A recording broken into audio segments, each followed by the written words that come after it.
അയ്യോ ചേച്ചി, അതെടുക്കാൻ പറ്റത്തില്ല. ഞാൻ എൻ്റെ കസിൻ്റെ കല്യാണത്തിന് പോകുമ്പോൾ ഇടാൻ നല്ലതൊന്നും ഇല്ലാഞ്ഞിട്ട് വാങ്ങിച്ചതാ. ദൃശ്യയുടെ വാക്കുകൾ കേട്ടതും രമ്യയുടെ മുഖം ഇരുണ്ടു. പെട്ടെന്ന് തന്നെ അവളുടെ കണ്ണുകൾ നിറഞ്ഞു. ദൃശ്യ അത് പറഞ്ഞപ്പോഴേക്കും രമ്യയുടെ കരച്ചിലും പിഴിച്ചിലും തുടങ്ങി. പതിവുള്ള നാടകമായതുകൊണ്ട് ദൃശ്യയ്ക്ക് വലിയ അത്ഭുതമൊന്നും തോന്നിയില്ല. രമ്യ നേരെ പോയത് അടുക്കളയിൽ അമ്മയുടെ അരികിലേക്കാണ്. അമ്മേ, കണ്ടോ അവള് പറയുന്നത്? ഒരു ചുരിദാറൊന്ന് ഇടാൻ ചോദിച്ചതിന് എന്നെ ആട്ടിപ്പായിച്ചു. എനിക്കിടാൻ നല്ലൊരു തുണിയില്ലെന്ന് അവക്കറിയില്ലേ അമ്മേ? അത് മാത്രമല്ല, ഇതൊന്നും അവക്ക് സ്ത്രീധനം കിട്ടിയ തുക കൊണ്ട് വാങ്ങിയതല്ലോ. എൻ്റെ ആങ്ങളെ കഷ്ടപ്പെട്ട് വാങ്ങിക്കൊടുത്തല്ലേ. എന്നോട് തരില്ല എന്ന് പറയാൻ അവൾ ആരാ? ഈ ഞാൻ ഉണ്ടായതിനു ശേഷമാണ് എൻ്റെ ആങ്ങളക്ക് ഈ പറയുന്ന ഭാര്യ ഉണ്ടായത്. വലിയ വായിൽ നിലവിളിച്ചുകൊണ്ട് രമ്യ എണ്ണി പറഞ്ഞു.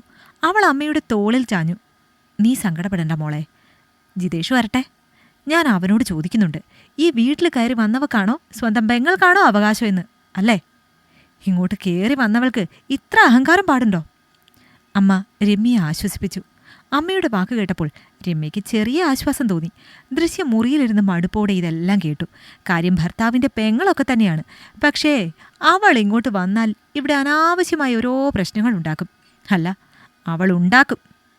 ആരും മനസ്സമാധാനമായി ജീവിക്കുന്നത് അവൾക്കിഷ്ടമല്ല. രമ്യയുടെ ജീവിതം അവൾ തന്നെ തിരഞ്ഞെടുത്തതാണ്. വീട്ടുകാർ എത്ര വിലക്കിയിട്ടും കേൾക്കാതെ ഒരു ബസ് ഡ്രൈവറെ പ്രണയിച്ച് വിവാഹം കഴിച്ചവൾ. അന്ന് കണ്ട വാശിയൊന്നും ഇപ്പോഴില്ല. തൻ്റെ തീരുമാനങ്ങൾ പാളിപ്പോയതിൻ്റെ ദേഷ്യം അവൾ തീർക്കുന്നത് ദൃശ്യയോടും സ്വന്തം അനിയത്തി രാജിയോടുമാണ്. പ്രത്യേകിച്ച് രാജിക്ക് ഒരു വില്ലേജ് ഓഫീസറുടെ ആലോചന വന്നതോടെ രമ്യയുടെ അസൂയ ഇരട്ടിച്ചു.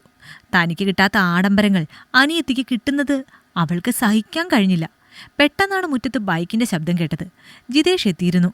രമ്യ തൻ്റെ കരച്ചിലിൻ്റെ വേഗത കൂട്ടി. ജിതേഷ് അകത്തേക്ക് കയറി വന്നതും കണ്ടത് വിങ്ങിപ്പൊട്ടുന്ന അനിയത്തിയെയാണ്. എന്താ ഇവിടെ?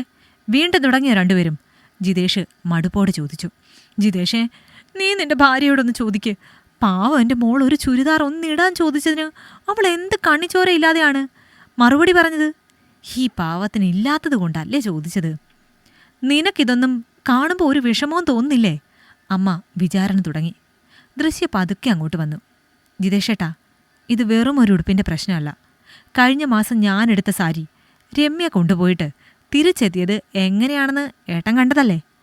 ബ്ലൗസ് വെട്ടിമുറിച്ച് രമ്യയുടെ പാകത്തിനാക്കിയിരുന്നു. സാരിയിൽ കറയാക്കി. അത് പിന്നെ എനിക്ക് തൊടാൻ പോലും പറ്റിയിട്ടില്ല. ഇത്തവണ ഞാനിത് തരില്ലെന്ന് തന്നെയാ പറഞ്ഞത്, രമ്യ തറപ്പിച്ച് പറഞ്ഞു. അവൾ പറഞ്ഞതിലും കാര്യമുണ്ട് എന്ന് ജിതേഷിനറിയാമായിരുന്നു. മറ്റുള്ളവർ എന്തെങ്കിലും നല്ലത് വാങ്ങിയാൽ അസൂയയാണ് അവൾക്ക്. അതെങ്ങനെയെങ്കിലും നശിപ്പിക്കാൻ നോക്കും. അവരത് ഉപയോഗിക്കാതിരിക്കാൻ എന്തും ചെയ്യും. എടാ ജിതേഷേ, അവക്കില്ലാത്തത് കൊണ്ടല്ലേ ചോദിക്കുന്നത്. നീയൊന്ന് പറഞ്ഞു മനസ്സിലാക്ക്, അമ്മ വീണ്ടും നിർബന്ധിച്ചു.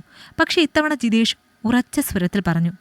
ഇല്ലമ്മേ, ഇത്തവണ ദൃശ്യ പറഞ്ഞതാണ് ശരി. അമ്മയ്ക്ക് അവളുടെ പരിമിതികൾ അറിയാമെങ്കിൽ അതനുസരിച്ച് ജീവിക്കാൻ പഠിക്കണം. അല്ലാതെ മറ്റുള്ളവരുടെ സാധനങ്ങൾ പിടിച്ചു വാങ്ങി നശിപ്പിക്കുകയല്ല വേണ്ടത്. ഇങ്ങനെയെല്ലാം ജീവിക്കേണ്ടി വരുമെന്ന് അറിഞ്ഞുകൊണ്ടാണല്ലോ അന്ന് അവൾ വിനോദുമായുള്ള വിവാഹത്തിന് വാശി പിടിച്ചത്. രമ്യ, നിനക്ക് സ്വന്തം നിലയ്ക്ക് കാര്യങ്ങൾ നോക്കാൻ പറ്റില്ലെങ്കിൽ നീ എന്തിനാ അന്ന് ആ കല്യാണത്തിന് വാശി പിടിച്ചത്? എല്ലാവരുടെയും സമാധാനം കളയാൻ നിനക്ക് ആരാ അധികാരം തന്നത്? ജിതേഷിന്റെ മറുപടി കേട്ട് അമ്മയും രമ്യയും സ്തംഭിച്ചു പോയി. അന്ന് വീട്ടിൽ വലിയൊരു തർക്കം നടന്നു. ഒടുവിൽ ജിതേഷ് കടുപ്പിച്ച് സംസാരിച്ചതോടെ രമ്യ അവിടെ നിന്ന് ഇറങ്ങിപ്പോയി. അമ്മ കുറേ കാലത്തിന് അവരോട് മിണ്ടിയില്ല. എന്നാലും ജിതേഷ് അതൊന്നും വലിയ കാര്യമാക്കിയെടുത്തില്ല. ഇനിയും ഓരോന്ന് ഇതുപോലെ ആവർത്തിക്കാതിരിക്കാൻ ഇപ്പോൾ ഇങ്ങനെ ഒരു ഡോസ് കൊടുത്തത് നന്നായി എന്ന് അവന് തോന്നി. ദിവസങ്ങൾ കടന്നുപോയി. ഒരു ശനിയാഴ്ച ഉച്ചയ്ക്ക് രമ്യ വലിയ ബഹളത്തോടെ അങ്ങോട്ട് ഓടിക്കയറി വന്നു. ഇത്തവണ അവളുടെ മുഖത്ത് വല്ലാത്തൊരു രോഷമായിരുന്നു. അമ്മേ, എനിക്കവിടെ നിൽക്കാൻ പറ്റില്ല. അവൾ ആരാ എൻ്റെ സ്വർണം ചോദിക്കാൻ? അതെനിക്കിടാൻ വേണ്ടി എൻ്റെ ഭർത്താവ് ചിട്ടി പിടിച്ച് വാങ്ങിത്തന്നതാണ്. രമ്യ പറഞ്ഞത് കേട്ട് അമ്മയ്ക്കൊന്നും മനസ്സിലായില്ല. അപ്പോഴേക്കും ദൃശ്യം അവിടെ കൂടി വന്നു. എന്താടി നീ പറയുന്നത്? ഒന്ന് തെളിച്ചു പറ, രമ്യയുടെ അമ്മ ചോദിച്ചു. എൻ്റെ പൊന്നമ്മേ, വിനോദേട്ടന് ചിട്ടി കിട്ടിയ കാര്യം ഞാൻ പറഞ്ഞില്ലേ? ഞാൻ നിർബന്ധിച്ചപ്പോൾ അതുകൊണ്ട് എനിക്കൊരു നെക്ലസ് വാങ്ങിത്തന്നു. ഇപ്പോൾ വിനോദേട്ടൻ്റെ പെങ്ങൾക്ക് കല്യാണത്തിന് പോകാൻ അത് വേണം പോലും. തരില്ലെന്ന് പറഞ്ഞ് ഞാൻ ഇറങ്ങിപ്പോന്നു. പിന്നെ എൻ്റെ ഭർത്താവ് വാങ്ങിയത് കണ്ടവളുമാർക്ക് കല്യാണത്തിനിടാനല്ലേ, രമ്യ രോഷത്തോടെ പറഞ്ഞു. ഇത് കേട്ടുകൊണ്ടാണ് ജിതേഷ് കയറി വന്നത്. കൊള്ളാം. അപ്പോൾ നിന്റെ ഭർത്താവ് വാങ്ങിയ സ്വർണം നിനക്ക് അവകാശപ്പെട്ടതാണ്. വിനോദിൻ്റെ പെങ്ങൾക്ക് യാതൊരു അവകാശവും ഇല്ല. പക്ഷേ ഇവിടെ ദൃശ്യയ്ക്ക് ഞാനൊരു ചുരിദാർ വാങ്ങിക്കൊടുത്താൽ പോലും അതിലെൻ്റെ പെങ്ങൾക്ക് അവകാശമുണ്ട്. നീ ചോദിക്കുമ്പോൾ അവൾ തരില്ലെന്ന് പറഞ്ഞാൽ അവൾ അഹങ്കാരി അല്ലേ രമ്യേ? നിനക്ക് നിന്റെ സാധനങ്ങളിലുള്ള അതേ അവകാശം തന്നെയാണ് ദൃശ്യയ്ക്ക് അവളുടെ സാധനങ്ങളിൽ ഉള്ളത്. അവിടെ നിനക്ക് കിട്ടാത്തത് ഇവിടെയും കിട്ടുമെന്ന് നീ പ്രതീക്ഷിക്കണ്ട. ഈ ഇരട്ടത്താപ്പ് ഇനി ഇവിടെ ചെലവാകില്ല. അത്രയും പറഞ്ഞുകൊണ്ട് ജിതേഷ് അമ്മയുടെ നേരെ തിരിഞ്ഞു. കണ്ടോമേ, ഇവൾക്കെല്ലാം കിട്ടണം, പക്ഷേ ഇവളുടെ ആർക്കും ഒന്നും കൊടുക്കാൻ പറ്റില്ല. എന്താ അമ്മയ്ക്ക് ഇക്കാര്യത്തിൽ എന്തെങ്കിലും പറയാനുണ്ടോ? അവൻ ചോദിച്ചു. അമ്മ ഒന്നും മിണ്ടാതെ നിന്നു. രാജിയുടെ ആലോചന വന്നപ്പോൾ മുതൽ ഇവളുടെ ഉള്ളിലെ വിഷം പുറത്തു വരുന്നുണ്ട്. മറ്റുള്ളവർക്ക് നല്ലതൊന്നും വാങ്ങിക്കാൻ കഴിയില്ല, മറ്റുള്ളവർ സന്തോഷിക്കാൻ പാടില്ല. ഇങ്ങനെയുള്ള സ്വഭാവമായി ഇനി ഇങ്ങോട്ട് വന്നാ പെങ്ങളാണെന്നൊന്നും ഞാൻ നീ നോക്കില്ല, ആട്ടിയിറക്കും. ജിതേഷ് ദേഷ്യത്തോടെ പറഞ്ഞു. അമ്മയ്ക്കൊന്നും മിണ്ടാനായില്ല. സ്വന്തം മകളുടെ സ്വഭാവദൂഷ്യം ജിതേഷ് കൃത്യമായി തെളിവ് സഹിതം നിരത്തിയിരിക്കുന്നു. തന്റെ പരിപ്പ് ഇവിടെ ഇനി വേഗില്ലെന്നും താൻ പിടിക്കപ്പെട്ടെന്നും രമ്യയ്ക്ക് മനസ്സിലായി. അവൾ പതുക്കെ എഴുന്നേറ്റു. എല്ലാവർക്കും ഞാനിപ്പോൾ കണ്ണിലെ കരടായി അല്ലേ? ശരി, ഞാനിനി ഇങ്ങോട്ട് വരില്ല. രമ്യ ബാഗും എടുത്ത് വേഗം പടിയിറങ്ങി. രമ്യ പോകുന്നത് നോക്കി ജിതേഷ് ദൃശ്യയെ നോക്കിയൊന്ന് ചിരിച്ചു. ആ ചിരിയിൽ ഒരു വലിയ ഭാരം ഒഴിഞ്ഞ ആശ്വാസമുണ്ടായിരുന്നു. ദൃശ്യയ്ക്കും അപ്പോഴാണ് ശരിക്കും ശ്വാസം നേരെ വീണത്.